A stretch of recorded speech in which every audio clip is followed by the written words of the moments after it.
যে কোনো এক্সামের প্রিপারেশনের জন্য তার যে প্রিভিয়াস ইয়ার্সের প্রশ্নপত্রগুলো যে কতটা ইম্পর্টেন্ট সেটা আর নতুন করে বলার কিচ্ছু নেই। তুমি কেবলমাত্র এই প্রিভিয়াস ইয়ার্সের প্রশ্নপত্রগুলো আমি যেভাবে করিয়ে দিচ্ছি ডিটেলসে, এইভাবে তুমি শুধু পড়ে যাও, এক্সট্রা আদার্স কোনো বই তোমাকে পড়তে হবে না। তুমি শুধু এইভাবে আমি যেভাবে বলছি, যেভাবে ডিটেলস আমি পড়াচ্ছি, শুধু তুমি এইভাবে কন্টিনিউ আমার সঙ্গে পড়ে যাও। আর এখান থেকে আমি ক্লাসটা করাচ্ছি, ক্লাসটা এখানে মনোযোগ সহকারে ভালো করে শুনে বুঝে এগুলো পড়ে নাও। তারপরে পিডিএফটা আমি টেলিগ্রামে দিয়ে দিচ্ছি, সেখান থেকে ডাউনলোড করে তুমি আরেকবার রিভিশন করে নেবে, ব্যাস, এর বাইরে কিছু করতে হবে না। তা আজকে আমরা দেখব যে আরপিএফ কনস্টেবল তোমার হচ্ছে যেটা হচ্ছে 2 ফেব্রুয়ারি 2019-এ একটা এক্সাম হয়েছিল, তার পার্ট 1টা দেখবো। কারণ এক একটা মানে এক্সামে তোমার 50টা করে জিকে কোশ্চেন থাকে, তার মধ্যে আজকে 25টা দেখবো, সেকেন্ড পার্টে আমরা বাকি 25টা দেখে নেবো। কেমন? এইভাবে তুমি আমি দেখো আরপিএফ কনস্টেবল এবং আরপিএফ এসআই দুটোরই প্রিভিয়াস ইয়ার্সের প্রশ্নপত্রগুলো সব এইভাবে ডিটেলসে ক্লাস করিয়ে দেবো। এর বাইরে তোমাকে এর জন্য জিকের জন্য এর বাইরে তোমাকে কোনো বই পড়তে হবে না। তুমি এইভাবে শুধু কন্টিনিউ আমার সঙ্গে ক্লাসটা করো। চলো আর কথা না বলে মানে ক্লাসটা আমরা প্রশ্নগুলো দেখি। দেখো প্রথম প্রশ্নটা এমন ছিল যে গঙ্গার কোন উপনদী সোনপুরের কাছে পাটনার সাথে মিলিত হয়েছিল? এগুলো কিন্তু বস একদম খাঁটি প্রশ্ন, মানে একদম অরিজিনাল। তোমার যদি বিশ্বাস না হয় তুমি যেখান থেকে পারো পিডিএফ তুমি বার করে মিলিয়ে নিও যে এই প্রশ্নগুলোই কি সঠিক রয়েছে কিনা। একদম মানে কি বলবো, খাঁটি প্রশ্ন, প্রত্যেকটা প্রশ্নই খুঁটে খুঁটে, যেগুলো হিন্দি ভার্সন বা ইংলিশ ভার্সন ছিল সেগুলোকে বাংলায় আমি করেছি। তো দেখো বলছে যে গঙ্গার কোন উপনদী সোনপুরের কাছে পাটনার সাথে মিলিত হয়েছে? তাহলে গঙ্গার কোন উপনদী? গণ্ডক। মাথায় রাখবে, গঙ্গার গণ্ডক উপনদীটা সোনপুরের কাছে পাটনার সঙ্গে মিলিত হয়েছে। এবার আমরা প্রত্যেকটা প্রশ্নের সঙ্গে এক্সট্রা পড়ে নেব। এবার তুমি এখানে দেখবে যে 1 মিনিট, দেখো যে গঙ্গা নদীর দৈর্ঘ্য কত? মাথায় রাখবে 2525 কিলোমিটার হচ্ছে গঙ্গা নদীর দৈর্ঘ্য।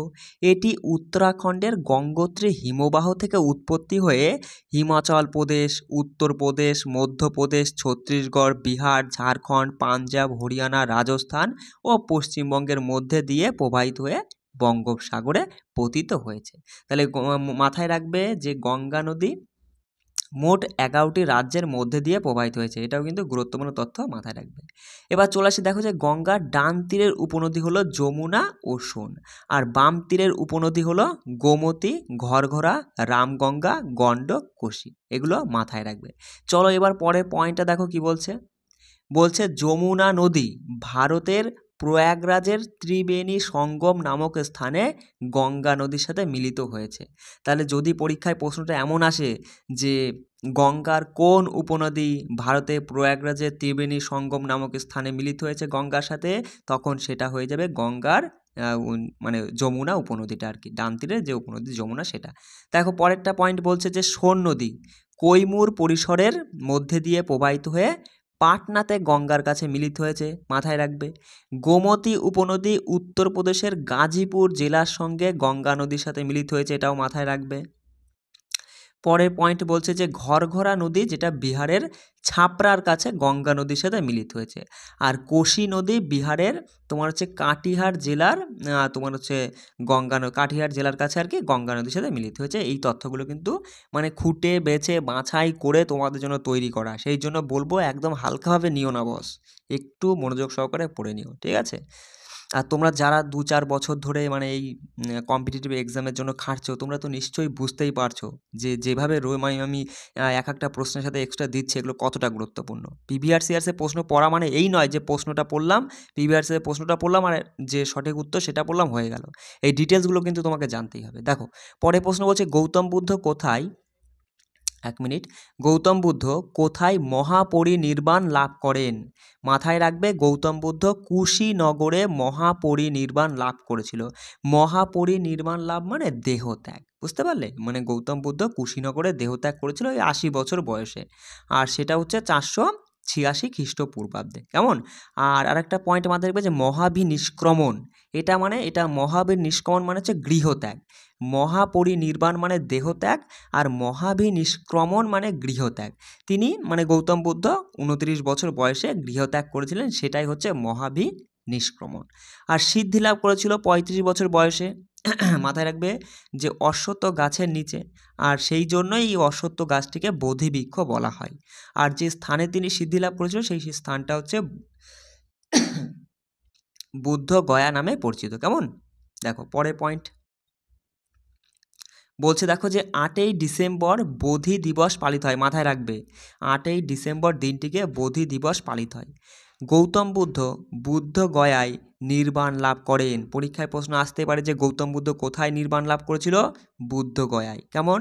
আর এই তথা দেখো বলছে যে দীঘা নিকায়া কি, এরকম প্রশ্ন আসলে মাথায় রাখবে দীঘা নিকায়া হলো একটি বৌদ্ধ গ্রন্থ। পরের পয়েন্ট দেখো কি বলছে যে বুদ্ধ সম্পর্কিত অনুষ্ঠানের সাথে যুক্ত প্রতীকগুলির মধ্যে স্তূপটা হচ্ছে কিসের প্রতীক? স্তূপটা হলো মৃত্যুর প্রতীক। কেমন? মাথায় রাখবে। চলো 3 নম্বর প্রশ্ন দেখো বলছে যে ভারতীয় সংবিধানের কোন ধারা নতুন রাজ্যগুলি এবং বিদ্যমান রাজ্যগুলির এলাকা সীমানা বা নাম পরিবর্তনের সাথে সম্পর্কিত? সেটা হচ্ছে 3 নং ধারার সঙ্গে যুক্ত। বা ধারা সম্পর্কে আমি অলরেডি ক্লাস করিয়েছি, তবুও এখানে কিছু গুরুত্বপূর্ণ ধারা আমি তুলে দিয়েছি। তাহলে এখানে মাথায় রাখবে যে 3 নম্বর ধারায় ওই তোমার ভারতের নতুন রাজ্য গঠন, তারপর রাজ্যের এলাকা বা সীমানা ভাগ, নাম, এই সমস্ত সম্পর্কে বর্ণিত রয়েছে। 21 নং ধারায় রয়েছে জীবন ও স্বাধীনতার সুরক্ষার কথা। 110 নং ধারায় রয়েছে অর্থবিলের সংজ্ঞা। আর 26 নং ধারায় ধর্মীয় কার্যাবলী পরিচালনার স্বাধীনতার কথা বলা হয়েছে। 61 নং ধারায় রাষ্ট্রপতির অভিশংসিত হতে পারেন সেই সম্পর্কে রয়েছে। ঠিক আছে, যেগুলো বেশি পরীক্ষায় আসে সেগুলো আমি এখানে তুলেছি। তারপরে মাথায় রাখবেন 93 নং ধারায় লোকসভার একজন অধ্যক্ষ এবং একজন সহ অধ্যক্ষ থাকতে হবে, সেটা বলা হয়েছে। 17 নং ধারায় অস্পৃশ্যতা বিলুপ্তির বিধান রয়েছে। আর 324 নং ধারায় নির্বাচনের তত্ত্বাবধান, নির্দেশনা এবং নিয়ন্ত্রণের কথা বলা হয়েছে। আর ধারা 153 থেকে 167 যেখানে রাজ্য কার্যনির্বাহী নিয়ে কাজ করে। তারপরে আর দুটো পয়েন্ট আছে, দেখো যে ধারা 243 যেটা পঞ্চায়েতি রাজকে সংজ্ঞায়িত করে। আর ধারা 330 যেটা তপশিলি জাতি এবং উপজাতিদের জন্য আসন সংরক্ষণের মানে ব্যবস্থা করে, ধারা 330। চলো পরের প্রশ্ন দেখো বলছে কে গণপরিষদের সাংবিধানিক উপদেষ্টা হিসেবে নিযুক্ত হন? ডক্টর BN রাও। মাথায় রাখবে ডক্টর BN রাও যিনি গণপরিষদের সাংবিধানিক উপদেষ্টা হিসাবে নিযুক্ত হন। এখানে দেখো জওহরলাল নেহরু গণপরিষদের, মানে এখানে মাথায় রাখবে যে গণপরিষদের হবে, এখানে রটা বসেনি, যাই হোক, উপদেষ্টামূলক তোমার প্রস্তাবটি উত্থাপন করেন। ঠিক আছে, তাহলে জওহরলাল নেহরু গণপরিষদের উদ্দেশ্যমূলক প্রস্তাবটি উত্থাপন করেন। কত সালে? সালটা মাথায় রাখবে যে 1947 সালে 22শে জানুয়ারি।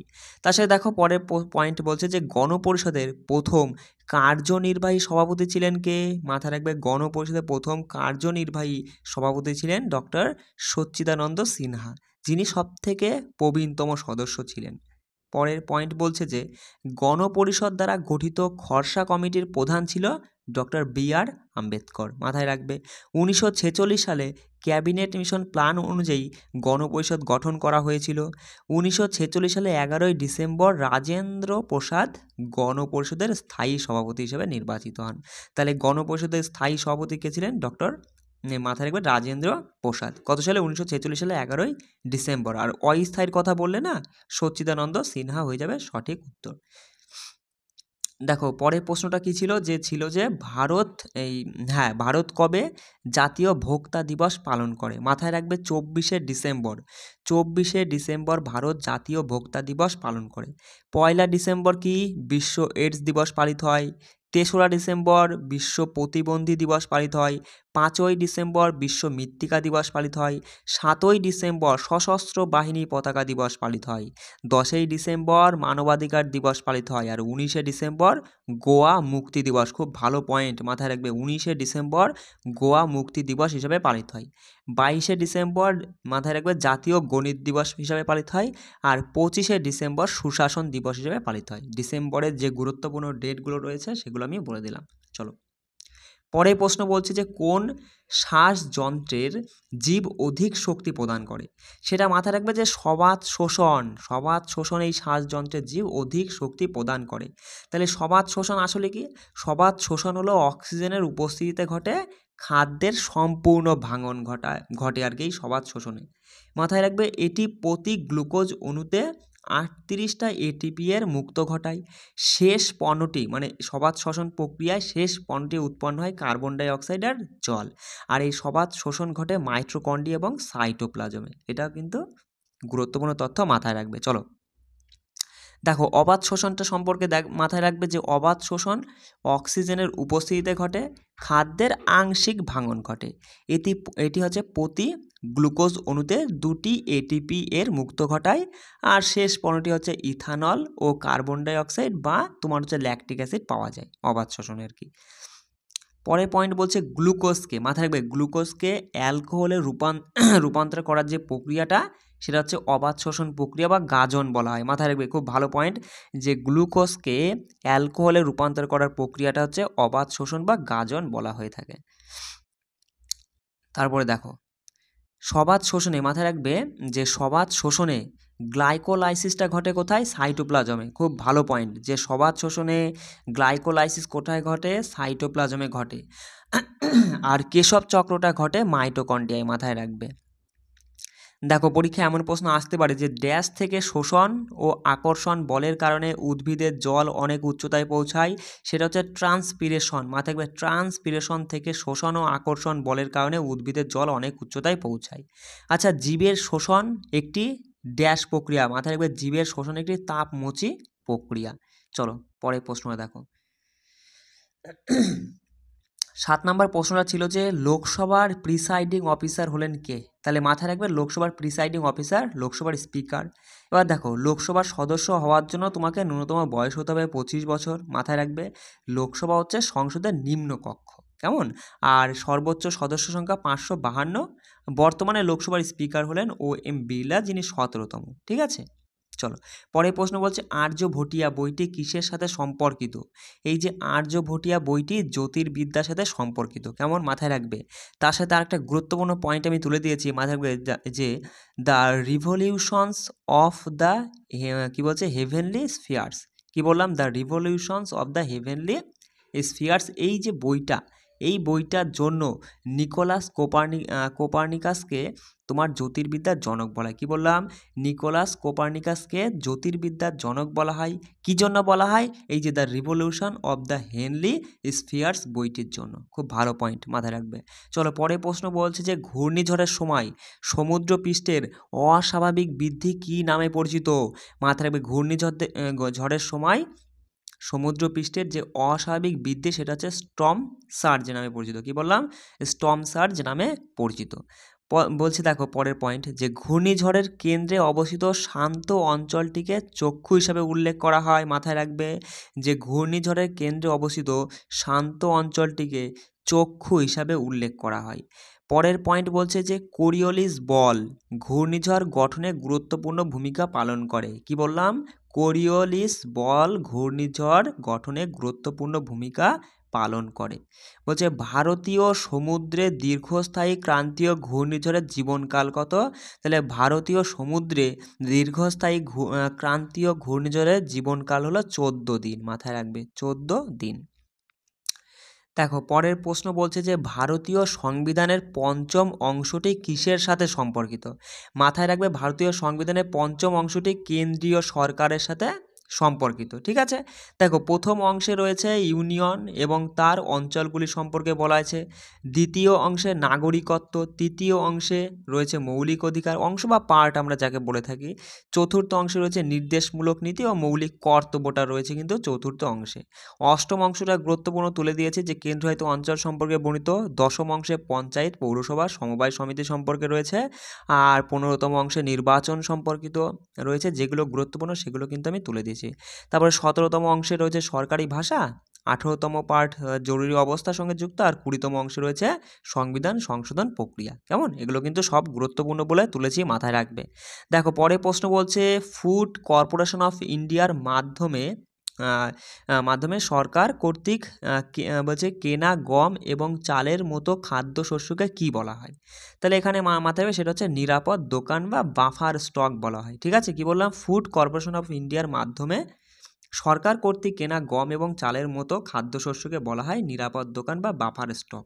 তার সাথে মাথায় রাখবে পরের পয়েন্টটা দেখো, যে FCI বলে তো ফুড কর্পোরেশন অফ ইন্ডিয়া অনুযায়ী সকল মানুষের জন্য খাদ্যের সহজলভ্যতা, ঠিক আছে, তারপরে অ্যাক্সেস যোগ্যতা এবং ক্রয় ক্ষমতা, সেটা হচ্ছে খাদ্য নিরাপত্তা কি বলবো যে খাদ্য নিরাপত্তার অধীনে পড়ে আর কি, এটা মাথায় রাখবে কেমন, যে ফুড কর্পোরেশন অফ ইন্ডিয়ার আর তোমার হচ্ছে অনুযায়ী সকল মানুষের জন্য খাদ্য সহজলভ্যতা, অ্যাক্সেস যোগ্যতা এবং ক্রয় ক্ষমতা, সেটা হচ্ছে খাদ্য নিরাপত্তার মধ্যে পড়ে, অধীনে পড়ে আর কি। চলো পরের পয়েন্টটা দেখো যে এফসিআই বলে তো ফুড কর্পোরেশন অফ ইন্ডিয়া, এটা 14ই জানুয়ারি 1965 সালে প্রতিষ্ঠিত হয়েছিল, আর যেটার সদর দপ্তর হচ্ছে নিউ দিল্লি।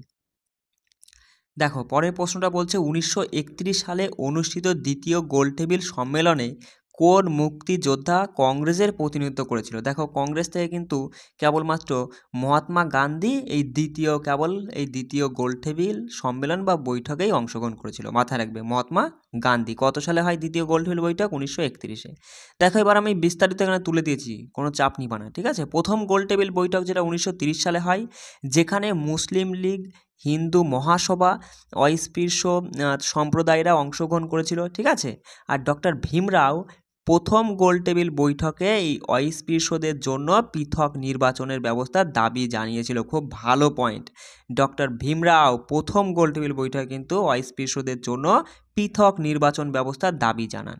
দ্বিতীয় গোলটেবিল বৈঠক যেটা 1931 হয়, আর তৃতীয়টা হয় 1932-এ। 30, 31, 32, ঠিক আছে, এইভাবে মাথায় রাখবে। এবার দেখো আর কয়েকটা গুরুত্বপূর্ণ পয়েন্ট, যে ডক্টর বি.আর. আম্বেদকর এবং তেজ বাহাদুর, এই দুই ব্যক্তি বি.আর. আম্বেদকর এবং তেজ বাহাদুর, এনারা কিন্তু 3টি গোলটেবিল বৈঠকেই অংশগ্রহণ করেছিলেন, ঠিক আছে। ব্রিটিশরা ভারতে সাংবিধানিক সংস্কার নিয়ে আলোচনা করার জন্যই কিন্তু এই গোলটেবিল বৈঠকের আয়োজন করেছিল, কেমন, মানে এই গোলটেবিল বৈঠকটা কেন বসানো হয়েছিল? যে ভারতের সাংবিধানিক সংস্কার নিয়ে আলোচনা করার জন্য, ঠিক আছে। চলো পরের প্রশ্ন দেখো, বলছে যে দক্ষিণ আমেরিকার মহাদেশ ড্যাশ জনসংখ্যার দিক থেকে বৃহত্তম, মানে দক্ষিণ আমেরিকা মহাদেশের কোন দেশটা আর কি জনসংখ্যার দিক থেকে বৃহত্তম? সেটা হচ্ছে ব্রাজিল, মাথায় রাখবে। তাহলে দেখো পরের পয়েন্ট, যে আয়তন ও জনসংখ্যার দিক থেকে ব্রাজিল বিশ্বের 5ম বৃহত্তম দেশ, মাথায় রাখবে। আর এশিয়া মহাদেশে চীন জনসংখ্যার দিক থেকে বৃহত্তম, ঠিক আছে। আফ্রিকা মহাদেশে তোমার হচ্ছে নাইজেরিয়া, কি বললাম, আফ্রিকা মহাদেশের মধ্যে নাইজেরিয়া জনসংখ্যার দিক থেকে বৃহত্তম। আর উত্তর আমেরিকা মহাদেশে তোমার যুক্তরাষ্ট্র জনসংখ্যার দিক থেকে বৃহত্তম, এগুলো মাথায় রাখবে। আর পৃথিবীর মধ্যে তো রয়েছে চীন 1 নম্বরে, তবে ভারত ছাপিয়ে যাচ্ছে চীনকে, অসুবিধা নেই। পরের প্রশ্ন দেখো, বলছে ব্রিটিশ ভারতের ভাইসরয় হিসাবে লর্ড ওয়েভেলের উত্তরসূরি কে ছিল? দেখো বস, উত্তরসূরি মানে পরের জন, ঠিক আছে। যেমন মানে কি বলবো, উত্তরসূরি বলতে বোঝায় ছেলে, আর পূর্বসূরি মানে তার বাবাকে বোঝায়, ঠিক আছে। উত্তরসূরি মানে পরের জন, আর পূর্বসূরি মানে আগের জন, এটা মাথায় রাখবে। তাহলে এবার দেখো যে ব্রিটিশ ভারতের ভাইসরয় হিসেবে লর্ড ওয়েভেলের উত্তরসূরি ছিল লর্ড মাউন্ট ব্যাটেন, ঠিক আছে। তাহলে সবার প্রথমে ভারতের প্রথম ভাইসরয় কে ছিল? লর্ড ক্যানিং, ঠিক আছে। লর্ড ক্যানিংয়ের পরে কে হয়? লর্ড ক্যানিংয়ের এবার কী হবে? উত্তরসূরি। লর্ড ক্যানিংয়ের তো পূর্বসূরি নেই, লর্ড ক্যানিংই কারণ প্রথম ভাইসরয়, তাহলে লর্ড ক্যানিংয়ের উত্তরসূরি হবে লর্ড এনগিল, যিনি মাথায় রাখবে লর্ড এনগিলের সময় একটা গুরুত্বপূর্ণ ঘটনা, ওয়াহাবি আন্দোলন হয়েছিল। তারপর হচ্ছে লর্ড লরেন্স, যার সময় কলকাতায় ও মাদ্রাজ হাইকোর্ট প্রতিষ্ঠিত হয়। তারপরে লর্ড লরেন্সের উত্তরসূরি, আমি আর বারবার বলছি না, হ্যাঁ, লর্ড লরেন্সের উত্তরসূরি হচ্ছে লর্ড মেয়ো, যার সময় প্রথম আদমশুমারি হয়েছিল, ঠিক আছে। আর লর্ড মেয়র পরে হন ভাইসরয়কে লর্ড নর্থব্রুক, যার সময় নাট্যবিনয় নিয়ন্ত্রণ আইন পাশ হয়। তারপরে লর্ড লিটন হন, যার সময় সিভিল সার্ভিস পরীক্ষা অংশগ্রহণের সর্বোচ্চ বয়স 21 থেকে কমিয়ে 19 করা হয়েছিল। কোন ভাইসরয়ের সময়ে? লর্ড লিটনের সময়। খুব ভালো পয়েন্ট। দেখো তারপরে মাথায় রাখবে লর্ড লিটনের উত্তরসূরি লর্ড রিপন, যার সময় ইলবার্ট বিল, হান্টার কমিশন এগুলো হয়েছিল আর কি। তারপরে লর্ড ডাফরিন, পরে লর্ড ল্যান্সডাউন, তারপরে দ্বিতীয় লর্ড এনগিল, তারপরে লর্ড কার্জন। লর্ড কার্জনের সময় বঙ্গভঙ্গ হয়। লর্ড কার্জনের উত্তরসূরি হচ্ছে লর্ড মিন্টো, দ্বিতীয় লর্ড মিন্টো আর কি। দ্বিতীয় লর্ড মিন্টো পরে দ্বিতীয় লর্ড হার্ডিন্স। এই দ্বিতীয় লর্ড হার্ডিন্সের সময় কলকাতা থেকে দিল্লিতে রাজধানী স্থানান্তর করা হয়েছিল। খুব ভালো পয়েন্ট। হিন্দু মহাসভা প্রতিষ্ঠিত হয়েছিল এই দ্বিতীয় লর্ড হার্ডিন্স ভাইসরয়ের সময়কালে, কেমন। দেখো তারপরে মাথায় রাখবে যে হ্যাঁ, তবে লর্ড চেমসফোর্ড, যার সময় রাওলাট আইন পাস হয়। লর্ড চেমসফোর্ডের পরে লর্ড রিডিং, যার সময় চৌরি চৌরার ঘটনা হয়েছিল। তারপরে লর্ড আরউইনের সময় কিন্তু প্রথম গোলটেবিল বৈঠক হয়েছিল। খুব ভালো পয়েন্ট। আর লর্ড ওয়েলিংটনের সময় পুনা চুক্তি হয়। Lord Linlithgow, Cripps Mission, Bharat ছাড়ো আন্দোলন এগুলো হয়েছিল লর্ড লিনলিথগোর সময়। আর লর্ড ওয়েভেল তারপরে ভাইসরয় হন, আর লর্ড ওয়েভেলের উত্তরসূরি লর্ড মাউন্টব্যাটেন, আর যিনি হচ্ছেন শেষ ভাইসরয় এবং স্বাধীন ভারতের প্রথম গভর্নর জেনারেল। কেমন? চলো পরে প্রশ্ন দেখো, নিচের কোনটি তড়িৎ চুম্বকীয় আবেশের ভিত্তিতে কাজ করে? সেটা হচ্ছে জেনারেটর। কেমন? জেনারেটর হচ্ছে তড়িৎ চুম্বকীয় আবেশের ভিত্তিতে কাজ করে। এবার দেখো চুম্বকীয় শক্তি, মাথায় রাখবে যে চুম্বকীয় শক্তি অপসারণের পরেও চুম্বকীয়তা ধরে রাখার শক্তিকে বলা হয় পুনরায়তা। কেমন?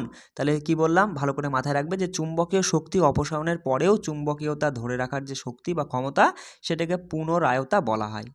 তড়িৎ প্রবাহ যখন সোলোনয়েডের মধ্যে দিয়ে যায় তখন এটি দণ্ড চুম্বক হিসাবে কাজ করে। কি বললাম? তড়িৎ প্রবাহ যখন সোলোনয়েডের মধ্যে দিয়ে যায় তখন সেটি দণ্ড চুম্বক হিসেবে কাজ করে, মাথায় রাখবে। তারপরের পয়েন্টটা দেখো, হ্যাঁ বলছে অ্যালনিকো স্থায়ী চুম্বক তৈরির জন্য তোমার হচ্ছে খাদ হিসেবে ব্যবহৃত হয়। তাহলে স্থায়ী চুম্বক তৈরির জন্য খাদ হিসেবে ব্যবহৃত হয় নিম্নের কোনটি? অপশনে অ্যালনিকো থাকলে পরে সঠিক উত্তর হয়ে যাবে। পরের পয়েন্ট মাথায় রাখবে যে চুম্বকীয় কম্পাসে একটি চুম্বকীয় সূচ যা সর্বদা উত্তর দক্ষিণ নির্দেশ করে। কি বললাম? চুম্বকীয় কম্পাসে একটি চুম্বকীয় সূচ যা সর্বদা কোন দিক? উত্তর দক্ষিণ দিক নির্দেশ করে। মাথায় রাখবে যে পরিবর্তনশীল চুম্বক ক্ষেত্রের মাধ্যমে বৈদ্যুতিক প্রবাহ উৎপন্ন করার প্রক্রিয়াকে তড়িৎ চুম্বকীয় ইন্ডাকশন বলা হয়। খুব ভালো একটা পয়েন্ট, মাথায় রাখবে। কেমন? দেখো 16 নম্বর প্রশ্নটা বলছে যে ভারতে রাজ্যের রাজ্যপাল নিয়োগের জন্য সর্বনিম্ন বয়স কত? দেখো ভারতের কোনো রাজ্যে রাজ্যপাল নিয়োগের সর্বনিম্ন বয়স হচ্ছে 35 বছর। কেমন? এবার দেখো, এবার আমি যে পয়েন্টগুলো তুলে দিয়েছি এর বাইরে তোমাকে আর কিছু পড়তে হবে না। মাথায় রাখবে যে রাজ্যপাল, রাষ্ট্রপতি, উপরাষ্ট্রপতি এদের সর্বনিম্ন বয়স 35 বছর। মুখ্যমন্ত্রী, লোকসভার স্পিকার, তারপরে লোকসভার সদস্য, এমএলএ এদের সর্বনিম্ন বয়স হচ্ছে 25 বছর। আর রাজ্যসভার সদস্য হতে গেলে তাদের সর্বনিম্ন বয়স 30 বছর। কেমন? তার সাথে মাথায় রাখবে যে পঞ্চায়েত, পৌরসভার সদস্য এদের সর্বনিম্ন বয়স হচ্ছে 21 বছর। তারপরে সুপ্রিম কোর্টের বিচারপতি, অ্যাটর্নি জেনারেল, স্ক্যাগ, তারপরে ইউপিএসসি চেয়ারম্যান, হ্যাঁ ইউপিএসসির সদস্য এদের সর্বোচ্চ বয়স হচ্ছে 65 বছর বয়স পর্যন্ত। হাইকোর্টের বিচারপতি, অ্যাডভোকেট জেনারেল এদের সর্বোচ্চ বয়স হচ্ছে, সর্বোচ্চ কিন্তু সর্বনিম্ন নয়, সর্বোচ্চ হচ্ছে 62 বছর বয়স পর্যন্ত। চলো পরের প্রশ্ন বলছে যে কোন পরিবাহীতে ইলেকট্রন প্রবাহে বাধা দেয় এমন বৈশিষ্ট্যকে কি বলা হয়? বলছে কোনো পরিবাহীতে ইলেকট্রন প্রবাহে বাধা দেয় এমন বৈশিষ্ট্যকে রোধ বলা হয়। আচ্ছা, রোধের একক কি? ওহো, মাথায় রাখবে। পরের পয়েন্ট বলছে যে একটি উপাদানের প্রতিরোধ ক্ষমতা তার প্রকৃতি এবং পরিবাহীর তাপমাত্রার উপর নির্ভর করে। কেমন? মাথায় রাখবে। আর এই বৈশিষ্ট্যকে রোধাঙ্ক বলে। কি বললাম? একটি উপাদানের প্রতিরোধ ক্ষমতা তার প্রকৃতি এবং পরিবাহীর তাপমাত্রার উপর নির্ভর করে এমন বৈশিষ্ট্যকে রোধাঙ্ক বলে।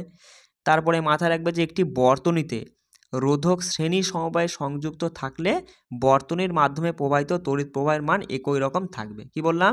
প্রশ্নটা এমন আসবে যে একটি বর্তনীতে রোধক যদি শ্রেণী সমবায়ে যুক্ত থাকে তাহলে বর্তনীর মাধ্যমে প্রবাহিত তড়িৎ প্রবাহের মান কেমন হবে? বাড়বে, কমবে, একই থাকবে না, কোনো পরিবর্তন হবে না?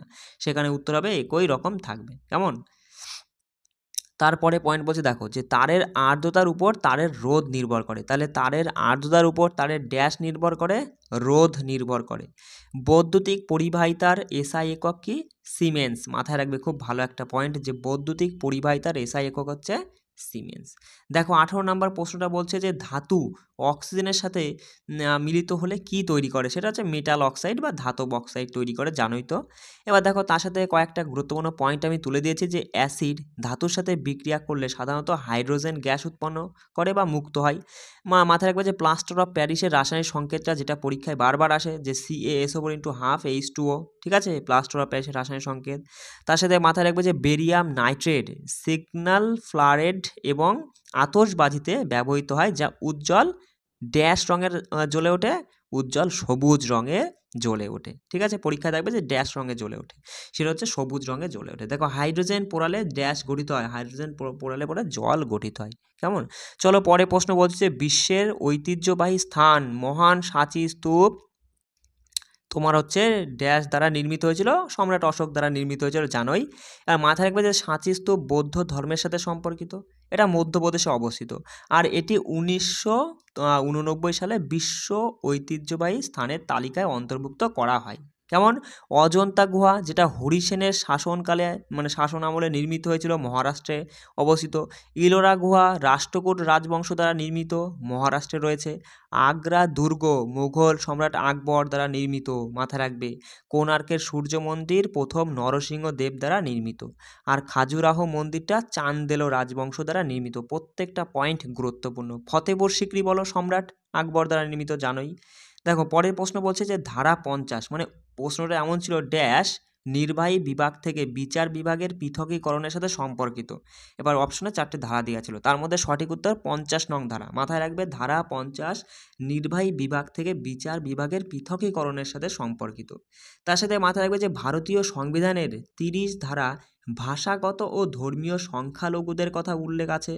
40 ধারায় গ্রাম পঞ্চায়েতের সাথে সম্পর্কিত। আর 70 নং ধারাটা নির্দিষ্ট শ্রেণীর বিষয়ের জন্য মানে আইন প্রণয়নের ক্ষমতা সংসদের সাথে সম্পর্কিত। ঠিক আছে, এগুলো একটু মাথায় রাখবে। দেখো পরের প্রশ্ন ছিল যে প্রথম গোলটেবিল সম্মেলনে ভারতের ভাইসরয় কে ছিল। দেখো আমরা যে ভাইসরয় সম্পর্কে এর আগে একটা প্রশ্ন বলেছিলাম, তার মধ্যে আমি বলে দিয়েছিলাম যে লর্ড আরউইন ছিল। আরউইনের সময় আর কি প্রথম গোলটেবিল সম্মেলন বা বৈঠকটা হয়েছিল। আর দ্বিতীয় তৃতীয় গোলটেবিল সম্মেলন হয়েছিল, তখন ভারতের ভাইসরয় ছিলেন লর্ড ওয়েলিংটন। এটাও মাথায় রাখবে, লর্ড ওয়েলিংটন, খুব ভালো একটা পয়েন্ট। বলছে নিচের কে জিমনাস্টিকের সাথে সম্পর্কিত। দেখো জিমনাস্টিক এর সঙ্গে সম্পর্কিত দীপা কর্মকার। কেমন? এবার এখানে মাথায় রাখবে যে আর কোন ব্যক্তি পরীক্ষা আসতেই পারে, মানে মাথায় রাখবে যে দেবযানী সামন্ত, তারপরে শেফালি মৌলিক, প্রীতি দাস, অরুণা রেড্ডি, রাকেশ কুমার, তারপরে আশিস কুমার, বিবেক মিশ্র, প্রবীণ শর্মা, ঠিক আছে, এবং অলোক রঞ্জন, এরা সকলেই জিমন্যাস্টিকের সঙ্গে যুক্ত। ঠিক আছে, এগুলো কিন্তু অবশ্যই মাথায় রাখবে। 23 নম্বর প্রশ্নটা বলছে যে নাগার্জুনী গুহা কোথায় অবস্থিত। দেখো এইটা মাথায় রাখবে যে নাগার্জুনী গুহাকে বরাবর গুহাও বলা হয়। ঠিক আছে, এটা বিহারে অবস্থিত। এবার দেখো তার সাথে মাথায় রাখবে যে এলিফ্যান্টা গুহা, যেটা মহারাষ্ট্রে অবস্থিত। উদয়গিরি খণ্ডগিরি, এটা উড়িষ্যায় অবস্থিত। ভীমবেটকা গুহা, এটা মধ্যপ্রদেশ অবস্থিত। বরাহর গুহা, এটা হচ্ছে তামিলনাড়ু অবস্থিত। তারপরে যোগীমারা গুহা, এটা হচ্ছে ছত্তিশগড়ে অবস্থিত। এগুলো সব গুরুত্বপূর্ণ পয়েন্ট মাথায় রাখবে। ঠিক আছে, কি বললাম? হ্যাঁ, যোগীমারা গুহা, এটা হচ্ছে ছত্তিশগড়। ভুবন পাহাড় গুহা, এটা হচ্ছে আসাম। বাঘ গুহা মধ্যপ্রদেশ। আর হচ্ছে এটা মাথায় রাখবে যে ডুঙ্গেশ্বরী গুহা, এটা হচ্ছে বিহারে অবস্থিত। কেমন? দেখো পরের প্রশ্ন ছিল যে ড্যাশের কারণে তোমার শীতের শুরুতে তামিলনাড়ুর উপকূলীয় অঞ্চলে বৃষ্টিপাত হয়। সেটা হচ্ছে কি উত্তর পূর্ব বর্ষা বা উত্তর পূর্ব মৌসুমী বায়ু বলতে পারি। এর কারণে হচ্ছে শীতের শুরুতে তামিলনাড়ুর উপকূলীয় অঞ্চলে বৃষ্টিপাত হয়। কোন সময়?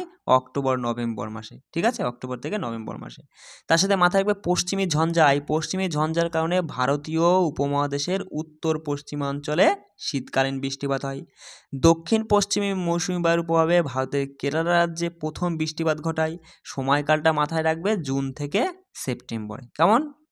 চলো আজকে শেষ প্রশ্নটা আমরা দেখে নেব যে নিচের কোনটিতে সামুদ্রিক গরু বা ডুগং, হ্যাঁ মাথায় রাখবে, সামুদ্রিক গরু বা ডুগং পাওয়া যায় কোনটিতে। সেটা অপশান ছিল যে সঠিক উত্তর মান্নান উপসাগরে। কি বললাম? মান্নার উপসাগরে সামুদ্রিক গরু বা ডুগং পাওয়া যায়। দেখো সামুদ্রিক অশ্ব যদি বলে বা সি হর্স, এটা ক্রান্তীয় ও নাতিশীতোষ্ণ উপকূলীয় অঞ্চলে দেখতে পাওয়া যায়।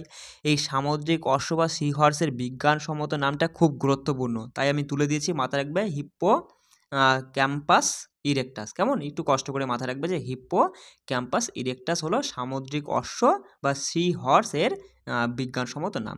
তার সাথে মাথায় রাখবে যে ম্যানিটিস এক ধরনের সামুদ্রিক স্তন্যপায়ী প্রাণী যা মান্নান উপসাগরে পাওয়া যায়। এটাও কিন্তু গুরুত্বপূর্ণ একটা পয়েন্ট যে ম্যানিটিস এক ধরনের সামুদ্রিক স্তন্যপায়ী প্রাণী। ঠিক আছে, সামুদ্রিক স্তন্যপায়ী, কিন্তু এরা কোথায় দেখতে পাওয়া যায়? মান্নান উপসাগরে দেখতে পাওয়া যায়। কেমন? তা বস আজকে আমরা 50টার মধ্যে 25টা করেছি। নেক্সট পরের পার্টে আর 25টা প্রশ্ন দেখে নেবো। যাই হোক, তুমি দেখো জিকে নিয়ে কোনো চাপ নিও না। আমি তো আগেও বলেছি, এখনও বলছি, ভবিষ্যতে বলবো। যেভাবে আমি খুঁটে বেছে বাছাই করে তোমার জন্য তৈরি করে না, এরকম তুমি খুব কমই পাবে ইউটিউবে। ঠিক আছে, পাবে না বললেই চলে। তাই একটু কষ্ট করে পড়ে নাও। দেখো চাকরি তুমি যদি মনে করো দাদা তুমি এমন ধরো 500টা কমন প্রশ্ন দিয়ে, পরীক্ষায় তো 50টা প্রশ্ন আসবে, তুমি 500টা কমন প্রশ্ন দাও, তার মধ্যে যেন 50টার মধ্যে আমরা যেন 40টা পেয়ে যাই, সেটা কোনো দিন সম্ভব না। তোমাকে খাটতে হবে। যদি মনে করো আমাকে চাকরিটা নিতে হবে, তাহলে খাটনি তোমাকে তোমাকে করতেই হবে, এইভাবে তোমাকে পড়তেই হবে, ঠিক আছে? জিকেতে ভালো নাম্বার তুলতে হবে। যাই হোক, আর কথা না বলে এখানে এই ভিডিওটা ছাড়ছি। সবাই ভালো করে প্রিপারেশন নাও। কোনো রকমের কোনো সমস্যা হলে আমি সবসময় তোমাদের সাথে রয়েছি। আমার নাম্বারটা দেখো ডেসক্রিপশনে দেওয়া আছে অলরেডি। সেখানে তুমি হচ্ছে কোনো সমস্যা হলে আমাকে অলরেডি কল করতে পারো, ঠিক আছে? কোনো সমস্যা নেই। চলো সবাই ভালো করে প্রিপারেশন নিও। জয় হিন্দ।